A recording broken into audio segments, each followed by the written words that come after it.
Shalom, saudara yang dikasihi Tuhan, Bapak Ibu, dimanapun berada saat ini. Mari kita mendengarkan firman Tuhan bagi kita pada hari ini. Oleh karenanya, kita ambil sikap saat teduh sejenak.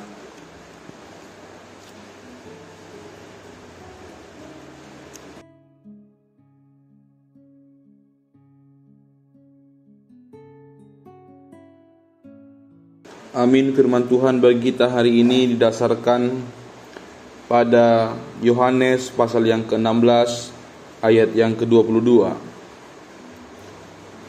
Demikian juga kamu sekarang diliputi duka cita, tapi aku akan melihat kamu lagi dan hatimu akan bergembira, dan tidak ada seorang pun yang dapat merampas kegembiraanmu itu daripadamu.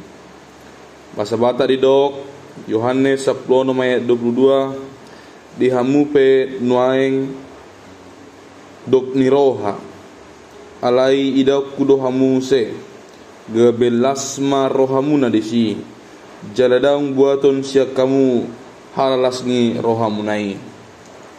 Demikian firman Tuhan. Sukacita menggantikan duka cita.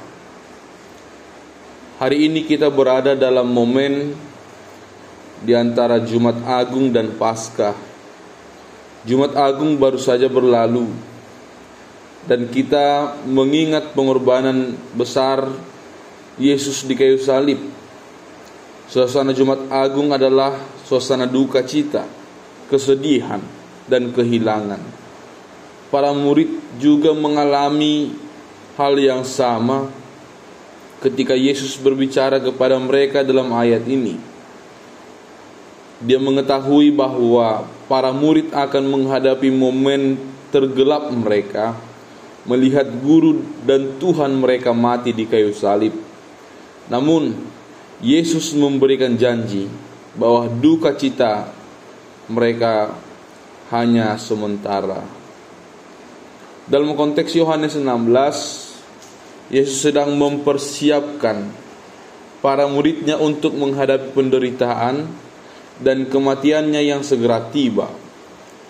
Dia tidak menghindari kenyataan bahwa mereka akan mengalami duka cita yang mendalam. Namun Yesus juga memberikan harapan bahwa duka cita ini akan berubah menjadi sukacita yang abadi. Ketika Yesus mengatakan, "Aku akan melihat kamu lagi," Dia berbicara tentang kebangkitannya. Meskipun mereka sekarang dalam kesedihan karena kehilangan Yesus, kebangkitannya akan menjadi titik balik yang mengubah kesedihan menjadi kegembiraan yang tak terukur. Dalam hidup kita sekarang menghadapi masa-masa sulit, seperti murid-murid yang mengalami kesedihan ketika Yesus disalibkan. Namun Yesus mengingatkan kita bahwa setiap duka cita yang kita alami hanyalah sementara. Di balik setiap penderitaan ada janji Allah akan sukacita yang akan datang.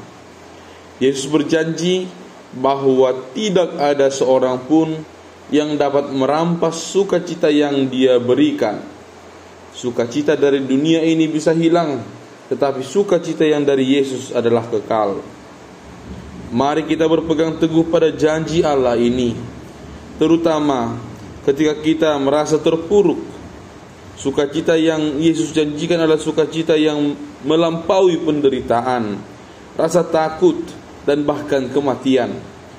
Mari kita bersukacita karena Tuhan kita hidup, dan sukacita yang Dia berikan adalah sukacita yang tidak dapat dirampas oleh siapapun dan apapun. Amin. Kita berdoa. Bapa di dalam surga, kami bersyukur atas firman yang menyapa kami hari ini, mengingatkan kami bahwa di balik salib-Mu sebagai simbol kesedihan, sebagai simbol penderitaan, kami akan menerima kemenangan kami akan menerima sukacita kekal atas kebangkitan yang akan sebentar lagi kami rayakan. Biarlah kiranya Tuhan, setiap penderitaan yang kami alami, setiap kesusahan yang kami alami, kami dapat memenangkannya seperti Yesus memenangkan kematian itu sendiri. Bapa di dalam surga, berkati setiap jemaat-Mu dimanapun berada saat ini. Kiranya Tuhan memberkati mereka atas setiap pekerjaan, atas aktivitas mereka, terlebih dalam penyambutan kami akan hari kebangkitan Tuhan di esok hari. Biarlah kami Tuhan ingatkan supaya kami benar-benar hidup dan datang bersekutu untuk memuji nama Tuhan lewat gereja, lewat persekutuan, lewat pelayanan kami. Bapa, biarlah kiranya setiap jemaat-Mu yang mengalami sakit penyakit, yang mengalami penderitaan, yang mengalami kesesakan, Engkau yang menghiburkan, Engkau yang menyembuhkan, Engkau yang menolong mereka, supaya duka cita boleh tergantikan menjadi sukacita di dalam-Mu. Inilah doa dan harapan kami. Kiranya Tuhan berkehendak. Di dalam Kristus Yesus kami memohon. Anugerah Tuhan kita Yesus Kristus, kasih setia dari Allah Bapa, dan persekutuan Roh Kudus kiranya menyertai saudara-saudara sekalian. Amin.